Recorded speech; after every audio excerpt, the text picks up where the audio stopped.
this virus is very different than other viruses. We know that it can travel even further than 6 feet. Let's say if somebody is coughing or sneezing.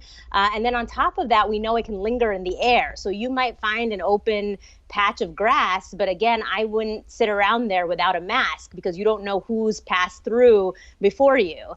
And yes, just everybody sharing one blanket is generally not enough social distancing unless it's an extremely large blanket. I mean, being outdoors is fine, sunbathing is fine, but you need to take the precautions.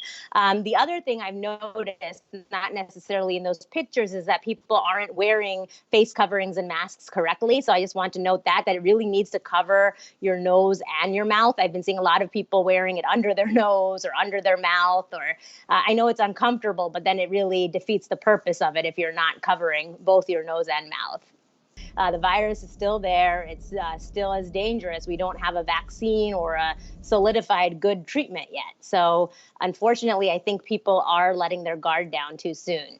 I think people think as the weather gets warm that the virus will go away. I don't think it will go away because we are seeing increasing cases of the virus in places like Florida, which is already much hotter than here, as well as Arizona.